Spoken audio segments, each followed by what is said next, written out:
Greetings and welcome to episode number 6 of the Z Hack and Witness Show. So good to be back. We had a hot week, a little double content week, 2 episodes, and a whole lot of fun with our first ever guest, Max Homa. So shout out to Max. It was a blast having him on the podcast. And yeah, I'm wearing a long sleeve in 114 degrees in Arizona right now.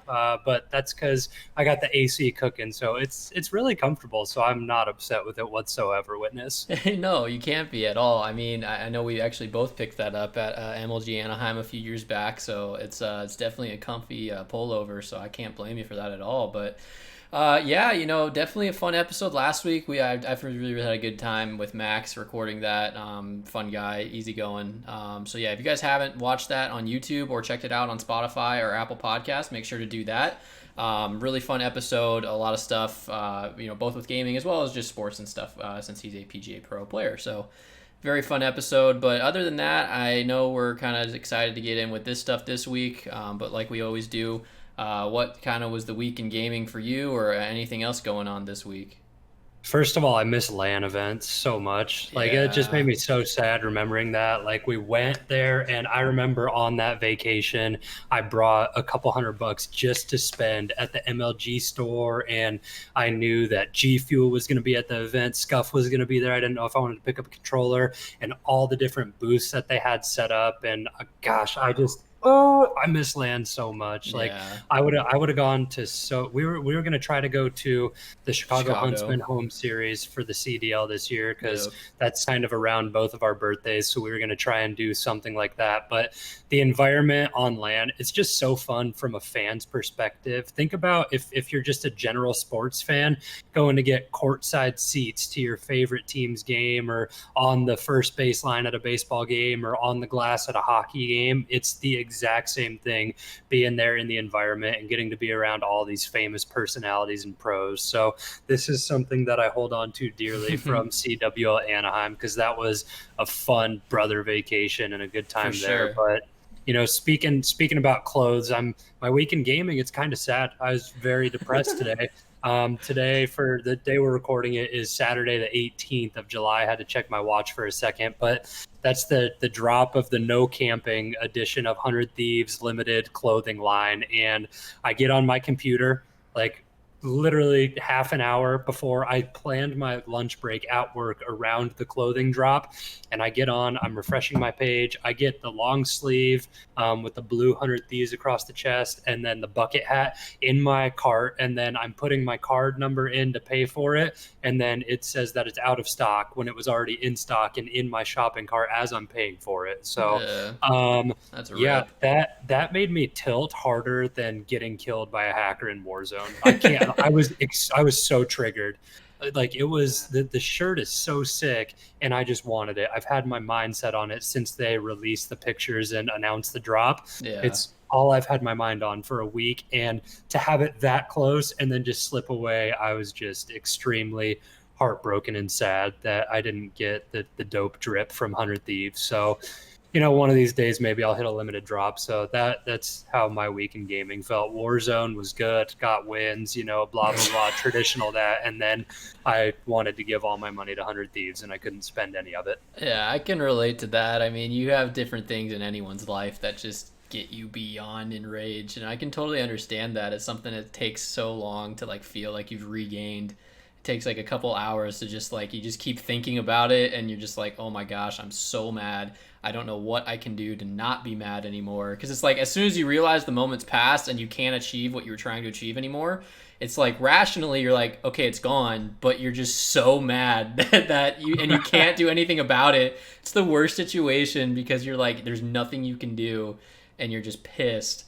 But my neck hurts so bad, the stress neck. When it just tightens your up body, and it just, I feel it there, and it's finally dissipating and kind of going away. But it's still, it's a feels bad moment, and will probably be there. And it's going to be even worse when I see on Twitter everyone tweeting and tagging opening up. Teams. We got here, unboxing. I'm just going to be sitting on Twitter just wanting to delete for a couple days. Yeah, for sure. Yeah, I mean, for me, a little bit like you said, more of the same as far as games go. I'm kind of in prep mode though for baby because she can be here pretty much at any day now. So, Yes. due date is next Friday, but we're in 39 weeks, so at this point, it's go time any day pretty much. We're kind of just waiting and seeing. So, I'm kind of prepping my gaming collection for that situation. So I actually downloaded. So Halo 3 released on PC this past week. So I downloaded that, and Master Chief Collection with Halo 3 on PC is now all like included in the Xbox Game Pass, which I have still. One of those things that I pay for every month that I never use. So I still have that, and so like I saw it was all like free with my Game Pass, so I was like, yeah, like I'll download it because I feel like, hey, I was talking to one of my buddies, Mason, because we've played Halo on and off, forever. And, I was saying, I was like, yeah, man, I just downloaded everything on PC. Like, he's kind of been transitioning onto PC a little bit too as far as gaming. So I was like, bro, you should download it because as soon as my baby's here, when I do have some downtime or free time, baby's sleeping or it's at night, I'm awake and baby's asleep, but I'm not tired anymore or whatever. I was like, dude, we can just play through like some Halo campaign, like the old school Halo days, except on PC now. So pretty excited about that. But other than that, I nothing. kind of miss campaigns. I haven't Dude, played a good story mode in a while. I just feel like I'm so invested in all the multiplayer stuff that's going around yeah, the world. Like ever since Fortnite with the battle royale genre coming out, I never had a PC, so I never yeah. got to play any of those other battle royales like H1Z1, and then PUBG was kind of primarily on PC first. Right. So once that scene hit consoles, I Yeah. was just engulfed in it and in love with it. So I've been addicted to that. But I've played a lot of good story games in my life, and I kind of miss just sitting down and chilling and running It's through a a campaign, not even speed running, but just yeah. embracing the story. And it feels like you're almost controlling a movie. I remember in the old Call of Duty campaigns, all the stuff that happened, I took Mm, it personally because I was Soap or Captain Price was my boy. So yeah, I yeah. kind of I miss that feeling of just going through a campaign. It's a good change of pace from what we're all used to playing now, I think, and that it's hard because I feel like we all want to be so mentally stimulated by that fast pace, either Warzone environment, Fortnite environment. For me, I kind of like the strategy stimulus games of TFT and League. Like I like those type of games and stuff. So it's like those are obviously anywhere from 20 to 30 40 minute matches, and it's like, okay, that one's done, start up another one. Whereas these story games, it's like you can spend hours into things, doing whatever you want, following the main story, side quests, whatever. So it's like it's a good change of pace, I think, because that's another game that I've never really played or tried, but I watch a handful of streamers and stuff play sometimes, which is Minecraft. Like I know that's another game that's very, there's a main story and there's a lot you can do in it, but it's another game where you can definitely kind of chill and do your own thing for a while. Going back to the old days of like Hex and Hunting Optic and all that stuff, as well as, even up to now, I know it's kind of, comes and goes in trends of big streamers playing Minecraft. So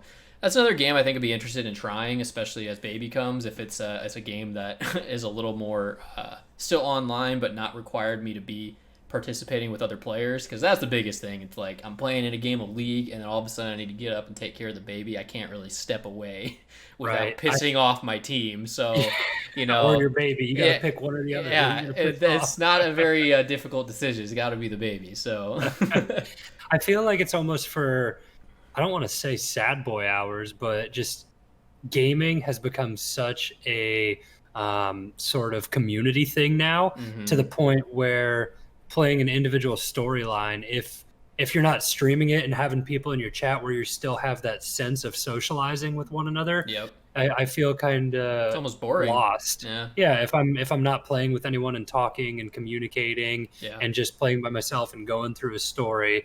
Although I did download all the, like I mentioned a couple weeks ago, all the old Jack games. yeah, yeah. So I've gotten through like 30% of the original one, and I kind of vibe to it when I'm playing. And like you mentioned, you can do so much within the story mode games. And hmm even if you complete the whole game, there's all these Easter eggs and different things that you can look into. So it Yeah. still makes it a lot of fun, but it does feel distant from everyone else who's playing multiplayer. Yeah, no, for sure. I think that's the biggest thing That's hard to do, and I know like for both of us, when we do have that free time and we want to sit down, it's like it's kind of that mental struggle and battle for you. It's like, well, this is what all my friends are going to play, so I probably should just play this again. But it's like sometimes you want to play something else, but it's like I only get 2 nights a week to game or like whatever. So it's like, what do I really want to view as the most important thing I'm going to enjoy the most for these couple hours I have to play?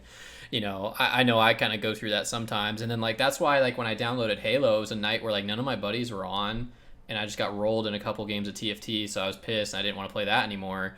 And so I was just like, I need a game that's okay for me to like just play by myself and kind of chill and vibe to, like you were saying. So then I saw like Halo with PC and stuff. I was like, oh, dude, I'll just download that. And if I ever have time where I'm not doing anything, I was like, dude, I'll just run back the Halo campaigns because that's nostalgia and just good stuff. So That's perfect. It's a good separation to be able to switch things up and change the pace, but it's also the struggle of a full-time employee who works 40 hours a week and has that limited time to game. So, yeah, one of these days we'll become full-time gamers and get into that. But the dream.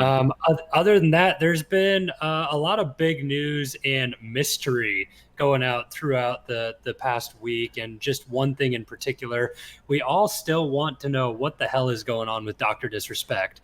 And I've even tweeted it a couple of times. There have been articles that have come out about different things, or COD champs, or the LCS is back now for their summer split. And I've just replied to all these tweets and said, does anyone know what happened to Dr. Disrespect still? Yeah. and It's reaching everywhere. Knows. But like I said, he sends out the mysterious video, the 1:20 or so long customized created song, which turns out to be it turns out to be a banger. Dude. I want to get a full 3-minute version of it, full release. But it's just this. He's so talented at what he does. The cinematic effect, and then all of the beats and the music and the lyrics, it just makes you wonder. It's just a banger. And then it's got that Lambo behind him. Yeah, the Lambo, first of all, obviously Doc has to have it. And then the lyrics just get to me, where it's only about 4 lines. Yep. It's out of my hands, but I'm still in control. Should I try and sing it like Doc? It's out of my hands, but I'm still in control. So what does that mean? I don't know what it means. I don't think anyone knows what it means. I mean, I'm sure there are those that know what it means, but it has to be a streaming platform. It has to be his own streaming thing, because Twitch is out of his hands and now he's just waiting to do something. I don't know. I mean, I'm not sure. He did do an exclusive interview with PC Gamer Magazine or whatever online and all that stuff. Kind of how you would expect in the current situation. There wasn't a lot of detail shed.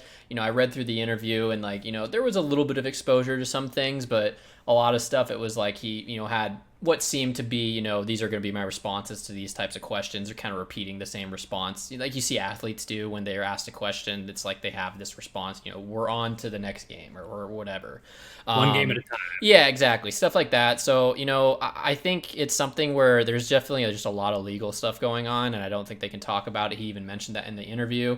And at one point, I think even, I don't know what the environment was for the interview. I'm assuming it's like a Zoom call type of a thing. But even like I think his lawyer or someone was with him to where like it interjected in as far as the recorded dialogue in the article. The legal counsel said something in the interview saying like he's not going to say anything regarding that topic. So I mean, the biggest thing it said, which I mean is probably kind of assumed, but he like said he was like, I'm definitely not returning to Twitch. Like that's a closed door. It's done. So that's just crazy to me. It really is. How big of a brand he built on that. And like you mentioned when we previously talked about this when it first happened, branding himself as Twitch Doc TV and millions and millions of people that follow him there. And he's still, that fan base is diehard. And they'll go with him anywhere.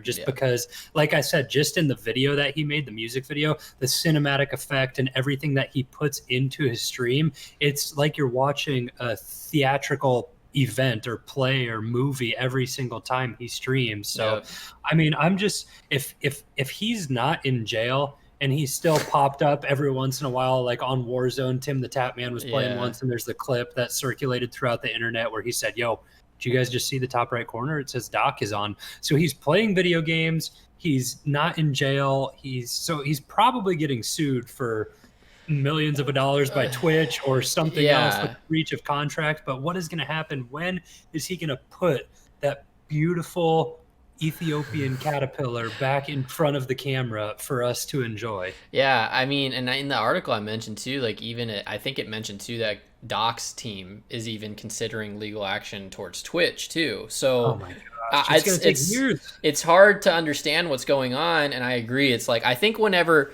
whatever gets figured out as far as what's preventing him. If it's his own timeline that he is just trying to time perfectly as far as how he does forever, as far as launching himself on a new platform, then that's a different story. But if it's something that's like a legality thing that's causing these delays and massive length of time between streams, it's been what, like almost 3 weeks now, probably since At his last least. stream, something like that. So, I mean, I think it's going to be a situation where it sounds like the legal jargon and red tape is going to cause this to take a long time. But I mean, like we were saying as we were talking before we started the episode today, like, I mean, the video, I mean, nothing has happened with Doc. His only tweets have been that official statement like 2 days after the ban, and then this teaser he posted have been his only two public tweets from his profile on Twitter over these last handful of weeks. And it's like, with being out of the spotlight, quote unquote, for that long, this video, I mean, literally in 2 days, it has like 7 million views on Twitter and like 363,000 likes, like 67,000 something retweets. It just shows you the platform he has and the amount of following he has, the amount of people that are willing and ready to go with him wherever he's going to go. You know, I think the biggest thing people are saying is YouTube because that just makes the most sense as far as an easy transition. But Doc is a person that is revolutionizing and has been revolutionizing the space and the creative space and the streaming space for years now. So it won't surprise me one bit if he doesn't go these traditional routes of all these other streamers that have left and gone to YouTube or something, and he either ends up streaming on his own website that he has, or if it's with a new streaming service or something like that. I mean, I think we're just gonna have to wait and be patient and see. But I agree, we can't continue to let these other major events distract us from where the Doc is. The fact that there are no leaks and nobody That's has the any crazy part insider to me. information makes me think that his team and everyone It's around him is just locked doing a tight, great bro. job, that there are no breaches in security, Yeah. or the fact that it's super serious Right. legally Right. to where there aren't going to be any breaches. Right, like if you So, leak it, like it's something, it could be so serious that if something gets leaked and it's found out you leaked it, it's like you could potentially be going to jail for yeah. however long of a time. So if it's something like that, then yeah. But it is surprising just in that world, in this online world that we live in, that like there's no leak of information. Like it's crazy. I mean, it just shows you the team Doc has. It's like all those people are loyal to him, and it's like no one's leaking anything. If it's either just because of legal reasons or just because it's like we respect Doc and everything he does and what he is capable of producing as far as content, that it's like I ain't risking my career to Right. leak something to get more stuff going out. I mean, who knows? Eventually something might get leaked and it might be part of Doc's master plan as far as, you know, his own thing. But Doc is like, I mean, the teaser shows it. He's a very planned, theatrical creator. So it's like, I don't think a leak is his style, even if it's a purposeful leak from his camp or something like that. I think he definitely wants it to be a directed point when stuff is being announced regarding his situation. Yeah, no one's gonna try and leak something for the clout and get No. smacked down by Doc if it's Yeah. that dangerous to do.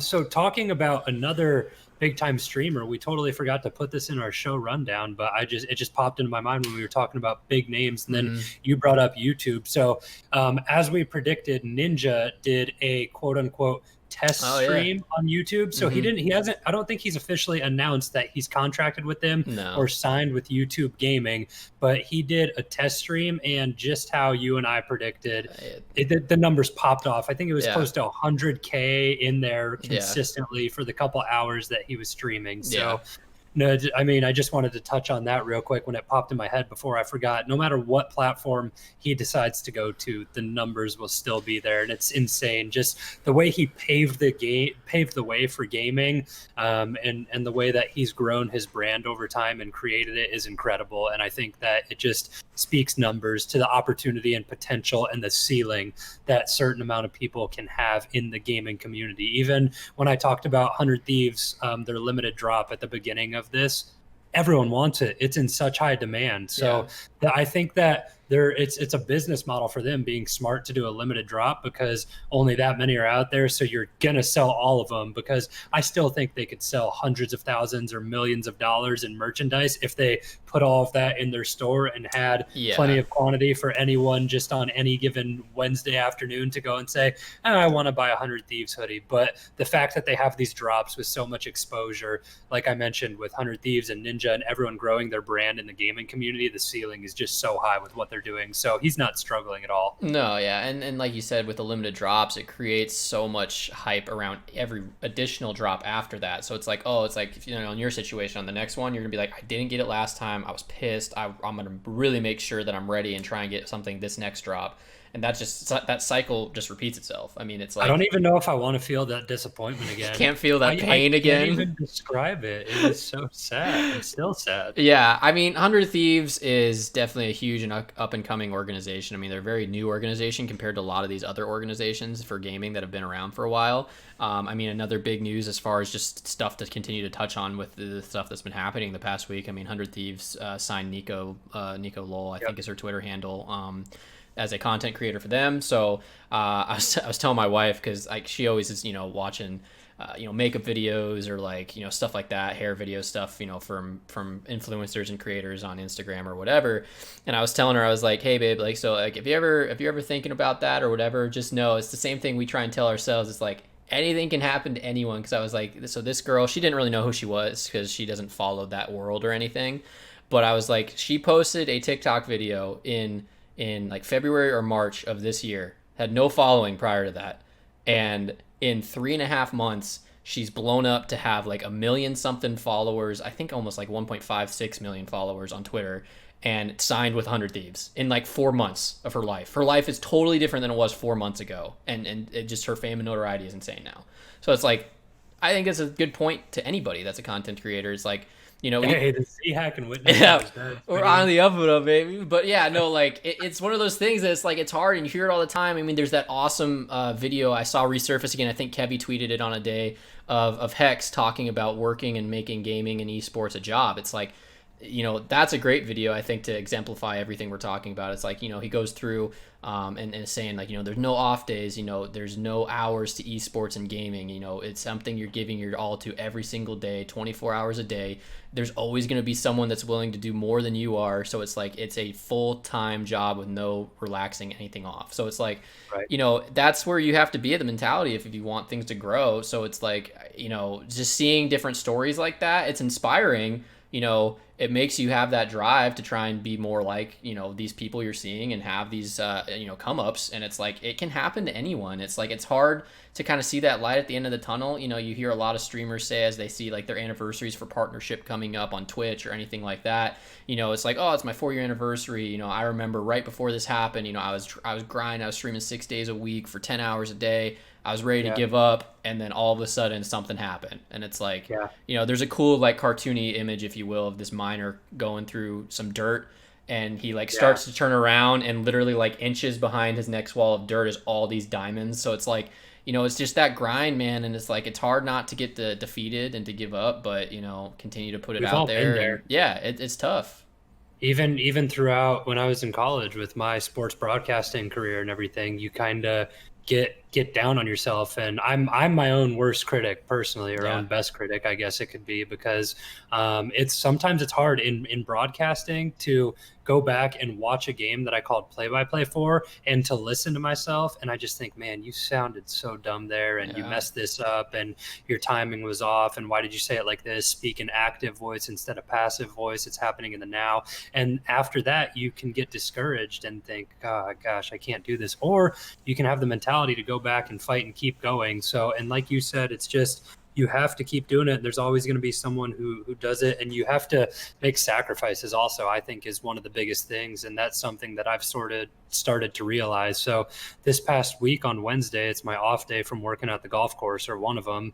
And I wanted to, Meg was at a skills day, clinical lab, one of those things for school. And I could have, she was gone for 4 hours or something. And I wanted to just play Warzone for like 4 hours, but instead I made the sacrifice, and I was like, you know what, I want to do casting stuff. So now it's not a bad time. So I pulled up the MFAM gauntlet and everybody who was playing it, and I casted 3.5 hours of all of the qualifier matches before it got into the finals bracket stuff when the top 8 teams made it. And Nice. I got like 5 or 6 viewers in at one point, and that sounds like nothing, but it was all unique people who have ever seen me, and they were commenting in the chat when I was casting.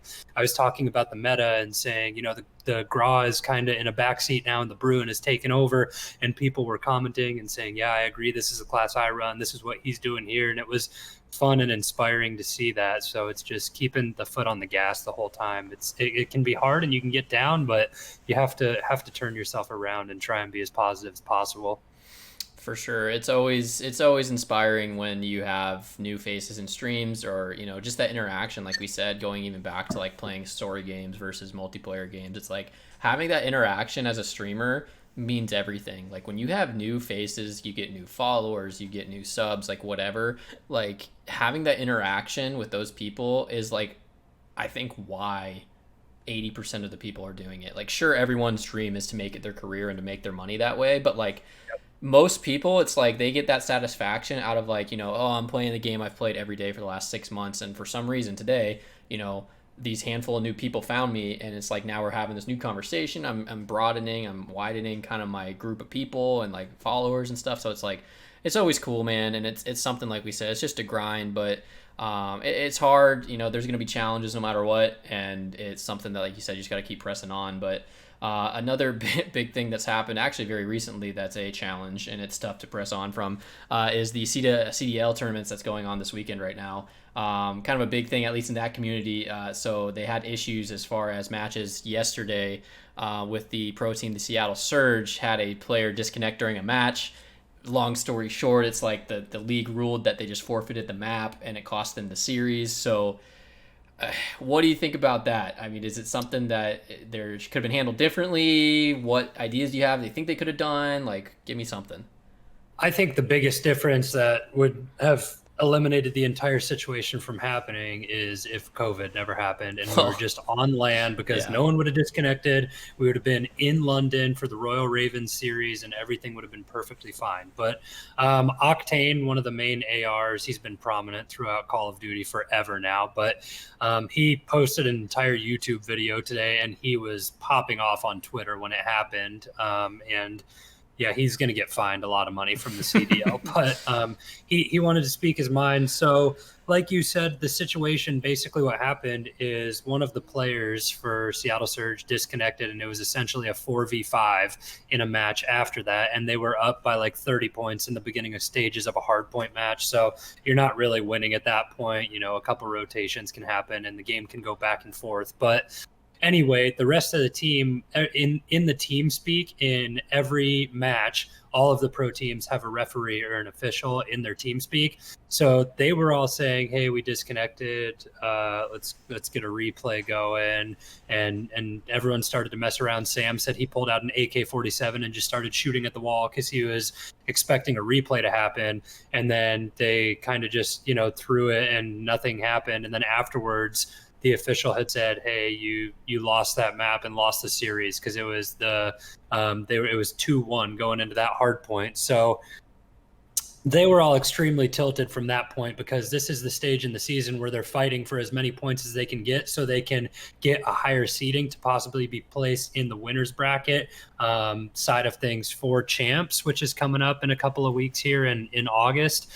So that happened. But since then, Adam Apicella, so CEO, founder of Esports Engine, he's been with the Call of Duty World League forever, MLG, and he's kind of the big man on campus and the one who runs everything. He came out and just tweeted a couple hours ago and said, "Hey, going back and looking at everything, it sucks. The situation is terrible. If I was in the same situation, though, I would have made the same call, because there's so much of a gray area. And I can see from both perspectives being right and wrong, because if you say and allow replays to happen and stuff, some of these 18-year-old kids who are new in the league, if they're losing, they're going to get pissed off and just unplug their PS4 and say, oh, I got disconnected, let's get a replay going here. Yeah. And then on the other side of things, Sam said this, Octane, Sam is his real name, his human name. He said, this stuff we had online back in Black Ops 3 and in other games, and we had a system put in place where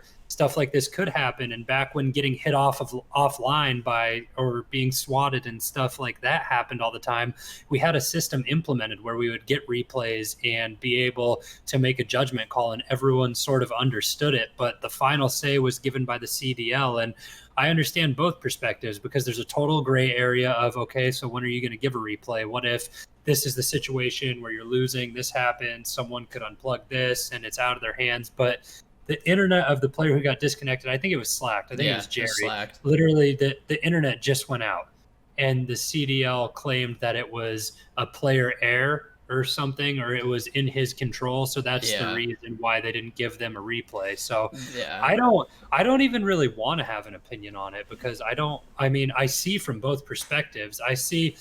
Listen, we're all trying to overcome a challenge at the end of this. The league would be so much easier and so much better if we were just on LAN and none of this would happen. So right now, everyone's having to adapt, and we're in a learning experience right now, because we were expecting everything to be on LAN, and then it's in online now. It's an online league, and then it's the first year of franchising. So a lot has changed, and there's a lot to go through. So it's a very challenging situation, and a lot of the players are going to be pissed off. League owners and other people are butting heads. So it's just kind of catastrophic situation, and it's given a lot of different people a bad rep. Yeah, it's challenging, because I agree with you. It's like, it's hard to form an opinion because you see it from both sides. I just think, and Octane has been a guy that's not shy about sharing his opinion about the league over the last 4 or 5 months in the inaugural season with the CDL. So like, it's one of those things that, like, I kind of mentioned to you when we were talking about it yesterday, that, I think all of the players involved would have agreed to a replay. Like, most of the Royal Ravens players are all veterans as well. So it's like, they're familiar with the situation. It happens sometimes, like you said, back before it was the CDL with the CWL, back in, when they had online leagues and all that stuff. It's like these things would happen. They'd replay whatever. But, and now it's hard, because since it's franchise, you have this overarching, group of people that are in charge of the CDL, that, I'm not sure, I don't want to, like, accusation kind of a thing, but, like, I'm sure most of them, the people that are making higher up decisions, are not like former pros, or not like people that have experienced these types of issues as far as the game is concerned.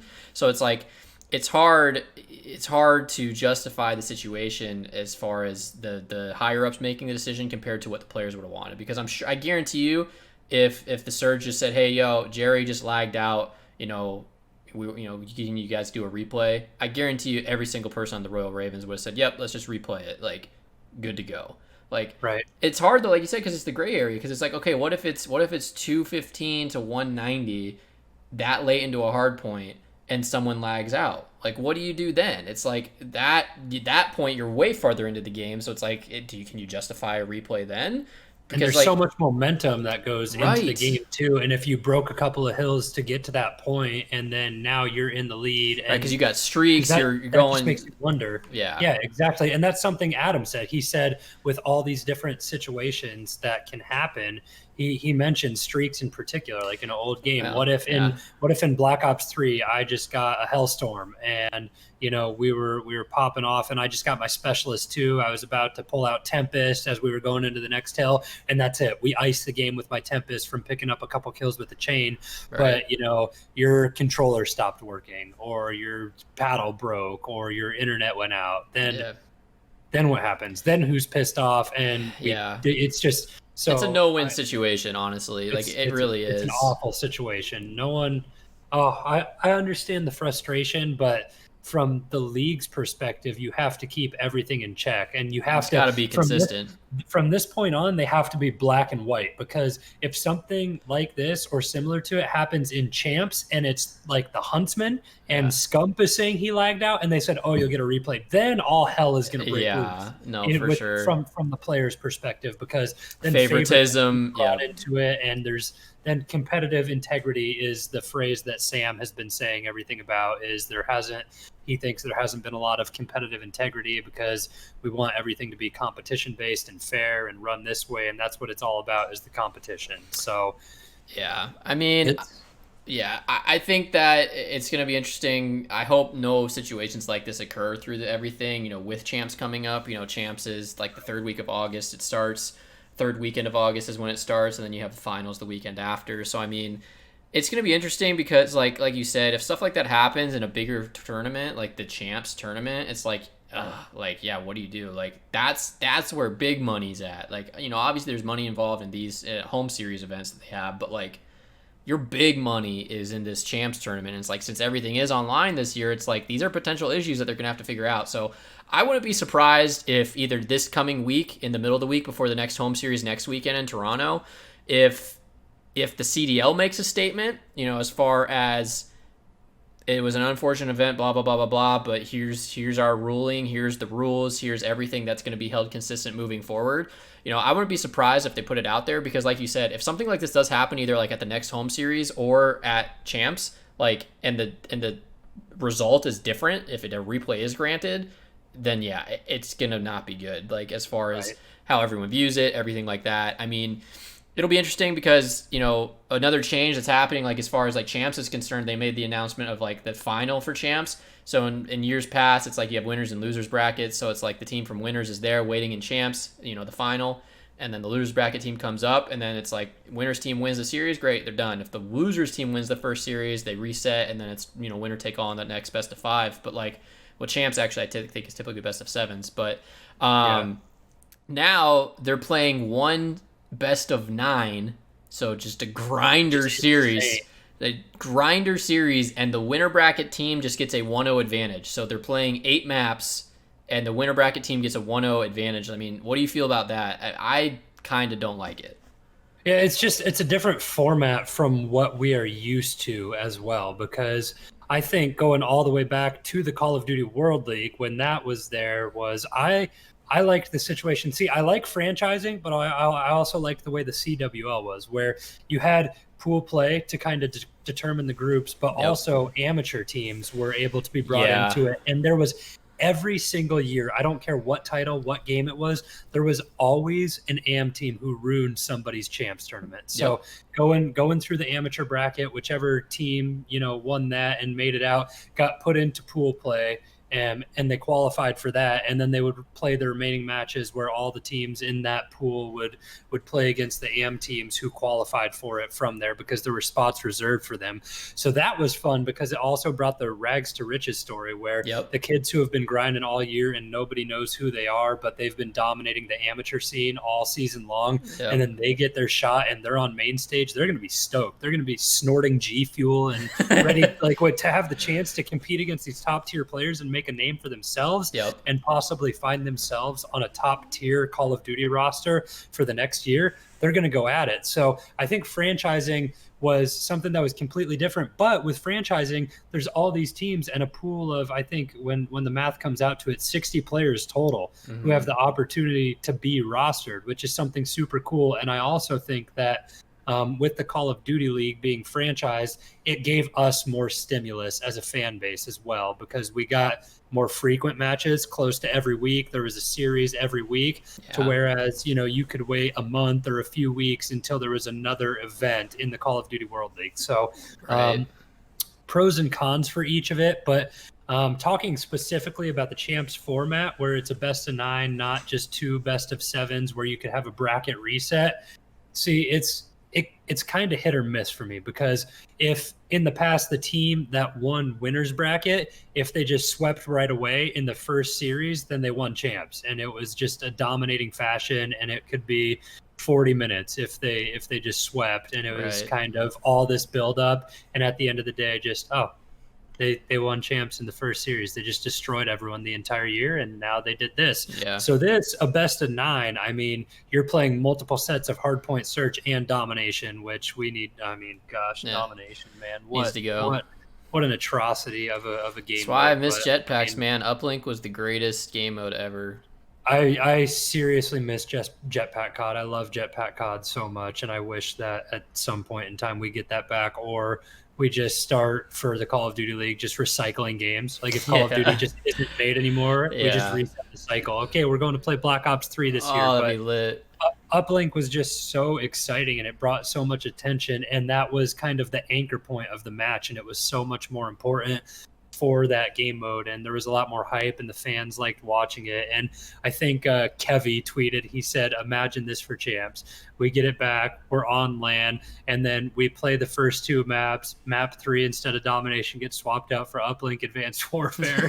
Just, how cool would that be? But yes, I don't know how I feel about a best of 9 series with the winners bracket team reserving themselves a 1-0 lead, because it's not that huge of an advantage. Because if you think about it, you get a whole nother series. If you're the winners bracket team, you can lose champs basically and get to play again to win champs. If you're in the winners bracket, you haven't dropped down, you've won all your series, you perform to get that advantage to where you have a whole series to chalk. If you lose the whole first series, if you get 4-0'd, swept out of it, you don't have to pack your bags and go home. You get a chance to regain as a team, reset, come back out, and have another series. To whereas this, if you lose first map, it's 1-1.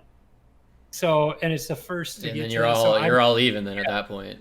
I don't think it's as big of an advantage for the winners bracket team as it should be going into champs. I agree. Yeah, it's hard because I think the winners team does deserve that advantage, in my opinion, of we haven't lost all weekend. We should have a bigger advantage than, obviously like a losers bracket team. It's like a lot of times, without pool play, because it's not, the formats are not the same how they used to be. So it's like now without pool play, it's like the losers bracket team, yes, they've only lost once, because it's like they lost once, now they're in losers, and now they haven't lost to get all the way back here. So it's like, I understand. It's like, it's a matter of they have 1 loss, we have no losses. So I get that side of it. It's like, okay, they performed better by 1 series all weekend, but it's still like, when I haven't lost it, I should have more of an advantage than like 1 map. Like, right. I've performed great all weekend and I'm in the winners side of it. It's like now I get 1 map advantage over the team that's lost and like, whatever.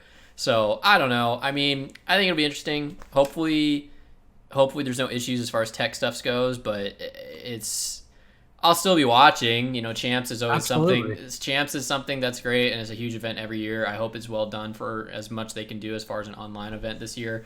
Like you said, it is kind of a bummer. I know we had kind of talked about this season with CDL, like being like, hey, like, should we try and go to Huntsman this year? Like, I don't know. I think champs, I don't remember if it was supposed to be in Cali or if it was supposed to be in Florida this year, but like, it was like, oh, should we go to champs maybe? Or like instead of an event during the season or something like that. So it's kind of just a bummer that nothing has happened the way it was supposed to as far as the inaugural season of the league. But we just got to get to next year, man. We just got to we need to hope that the next Call of Duty is sick. Yeah. That there's not skill-based matchmaking unless you're it's a ranked play mode.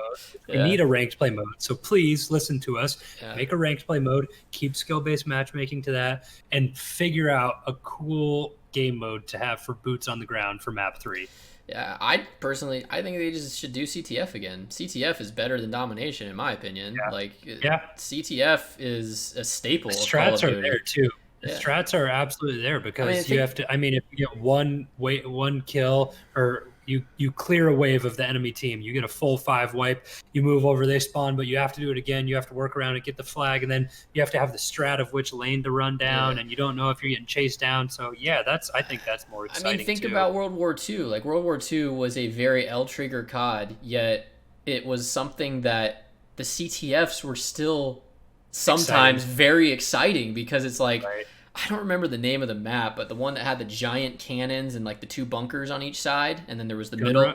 Gun runners in this game. Yeah, I don't remember what it was called. Stuck in Modern Warfare. Yeah, I don't remember what it was called, but I remember a match specifically with E United, and I can't remember who they were playing, but it was a CTF game, and it was like the teams were just going back and forth, and like it came down to where like both teams had the other team's flags, and they were like holding them in bases and stuff. And it came down to someone making a flank play, getting the return before they got killed, and allowing the team to cap. It's like those moments, those exciting moments. Like domination does not provide that. It's like the only exciting part about domination when it's close, you're watching the freaking scoreboard, because it's like how are the ticks gonna happen? You're not watching the gameplay. Like you're watching the scoreboard to see how the score changes. Whereas like in CTF, you know what has to happen. If the flag goes in, it's 1 point. So it's like you're watching the gameplay. You're not watching the score, because like with domination, it takes time to take over the points. Here it's like, oh, are they gonna get another tick, or is it gonna change before they get the tick? Like you're watching the freaking scoreboard and not the game. So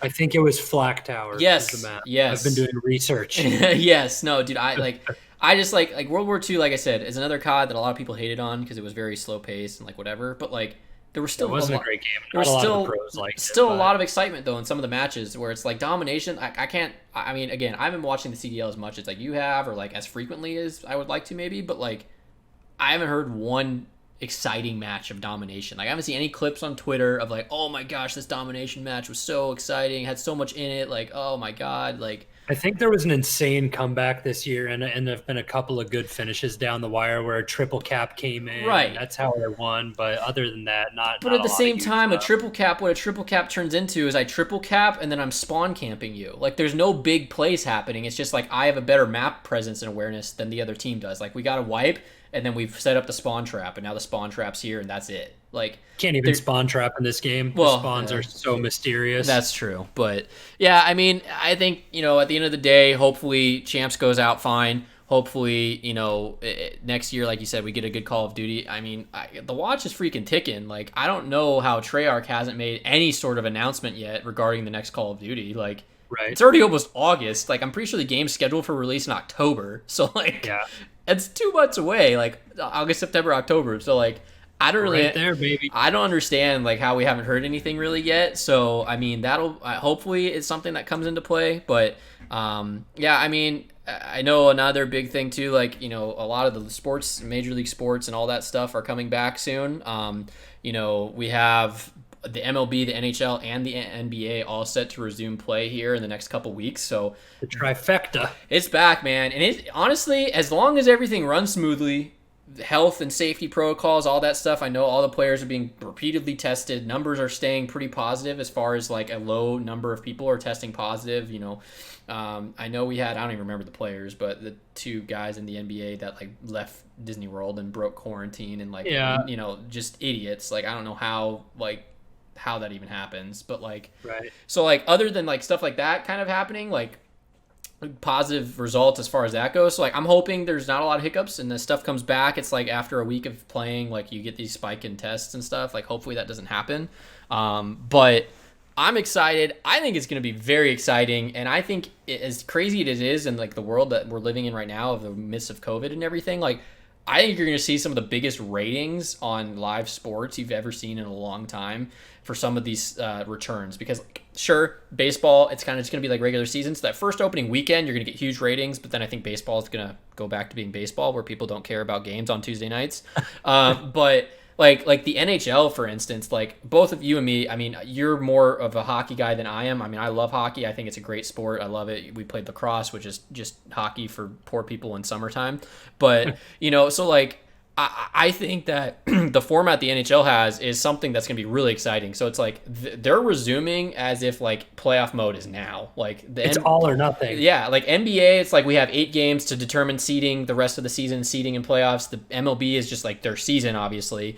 But NHL, it's like you have 12 total teams from each conference, and 8 teams are playing in a best of 5 opening series to make it into the if de facto first round of the playoffs. So it's like, and then you have 4 teams that have a bye into that first round of the playoffs. So it's like you're having these series, like playoff environments from the get-go. So like there's no coming out slow if you're any of those teams. So it's like it'll be interesting. I'm hoping, as a homer, like obviously like any Arizona team, I'm going to try and root for them because I live here. So right.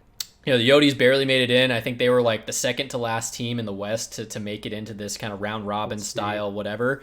Yeah, they're the 11 seed, and then guess who the boys are at 12, baby? You got the Hawks, bro. We made it. Yeah, that's the other cool thing, dude. Is like these teams that maybe barely would have snuck in or not even made. They have a chance now.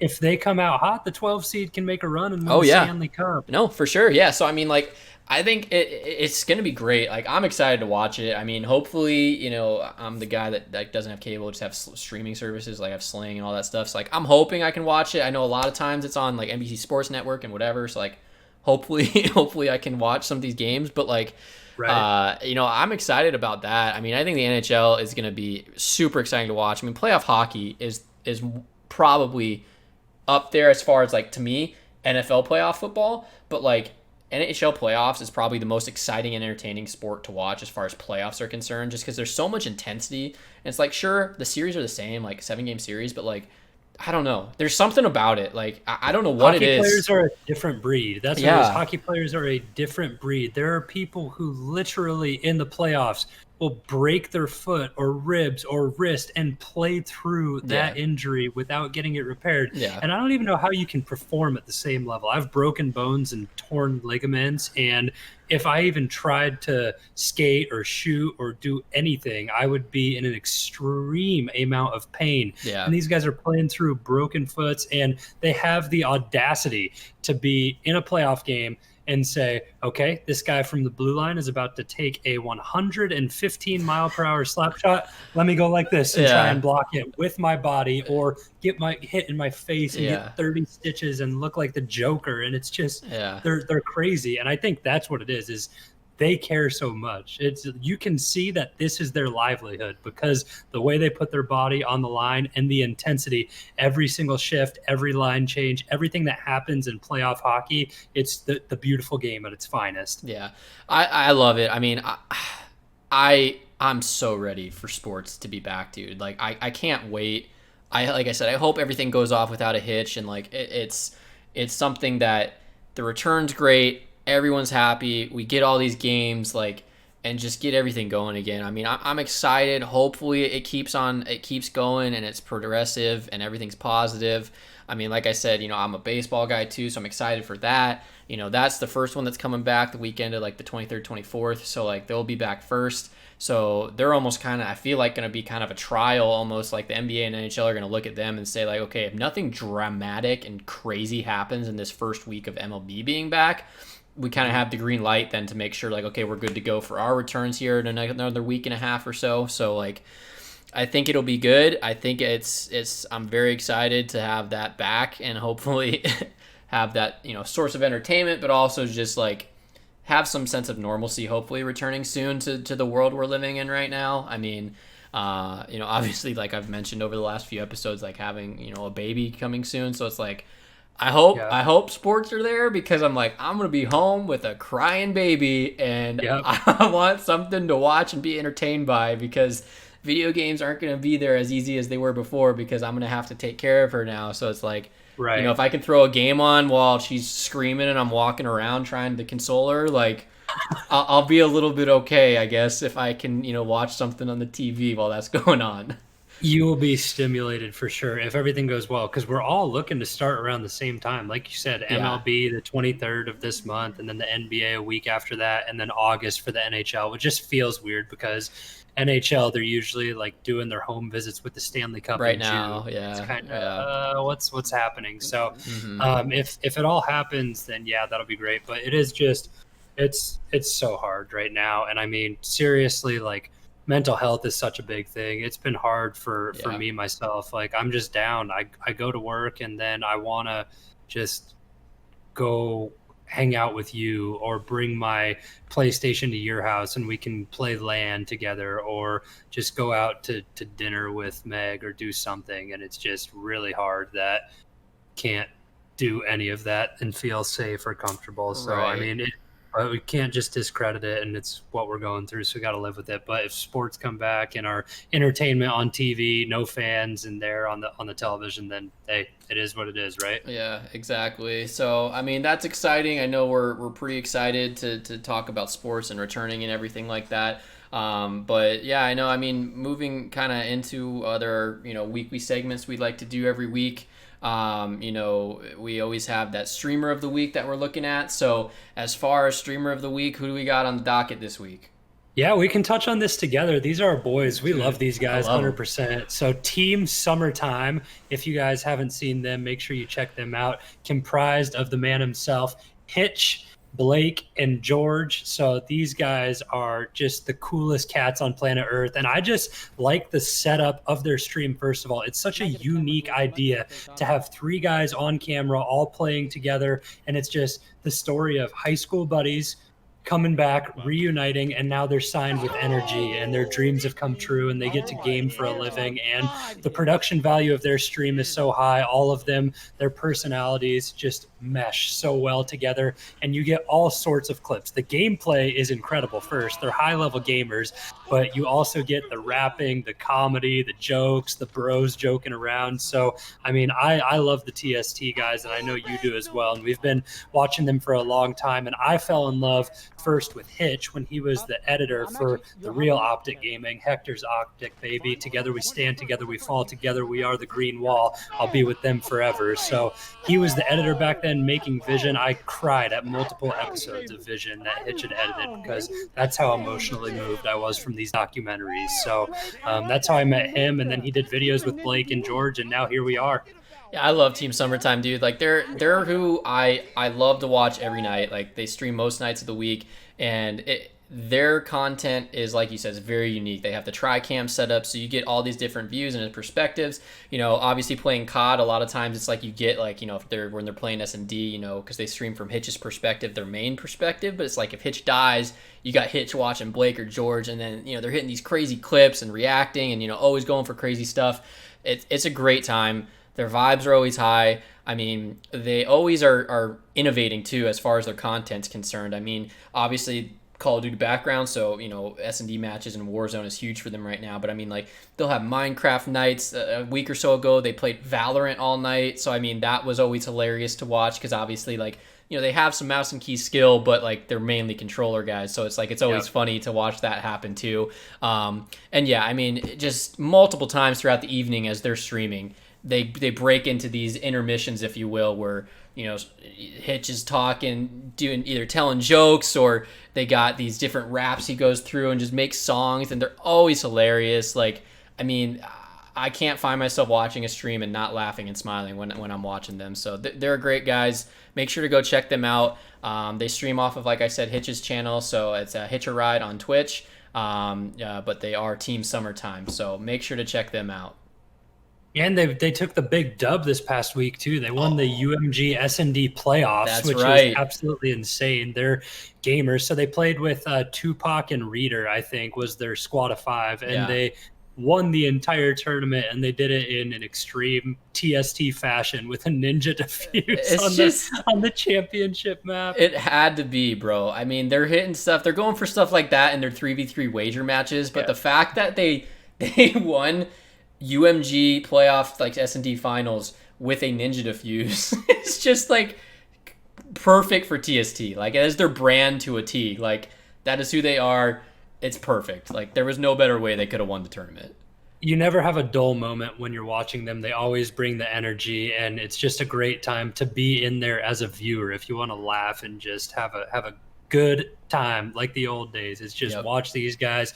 It'll remind you of you gaming with all your bros. So for sure. love the shout out to Team Summertime for the streamer of the week. And of course, we can't leave you guys without producing the greatest content, the clip of the week, something that everyone fiends for every single week. So this clip of the week comes to you from our boy Neo. I'm Neo. Check him out on Twitch. He's disgusting. Like I don't even see it. I don't know if it's like him because he was a controller god at first. Him, Nick Merckx, and Gage playing in S&D tourneys back in the day, Advanced Warfare, Black Ops 3. The story goes on, but now he's transitioned over to PC, and the things he's done in Fortnite. It's not fair, man. I don't understand if it's like the 120 FOV that he's at that just makes him look like he's moving at a different pace than anyone else, but the amount of times that Neo has been accused of being a hacker is up there with the amount of times that Symphony has. And, you know, this clip tells it all here. He's on top of hospital and he just hits the most disgusting snipe shot on planet Earth. And this isn't something new to him. He does it all the time. So, I mean, here's the clip of Neo hitting the crazy snipe.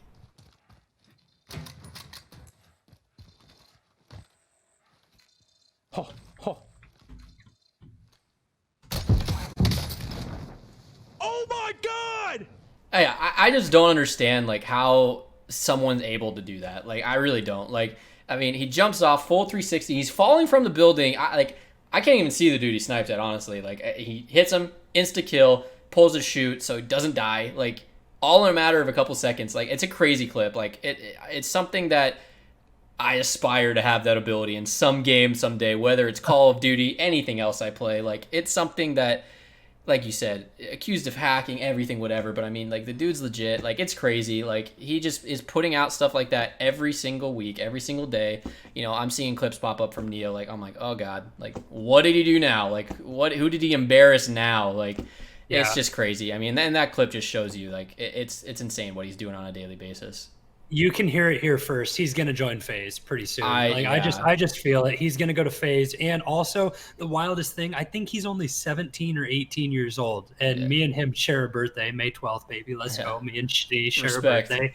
But yeah, I mean, in the back of the mind, it's been there. He's going to join FaZe. Oh, especially because Nick's with FaZe now too. So it's like, that has that connection. His stream is starting to gain numbers, so I don't know if they have a certain criteria of amount of eyes on you, but I think he'll start getting more and more eyes on him, and then eventually he's going to join FaZe. I think that's going to happen in the near future. But shout out to Neo. Follow him on Twitter. Follow him on Twitch. Make sure you take a peek at him. But he's just absolutely disgusting and just a lot of fun to watch in general.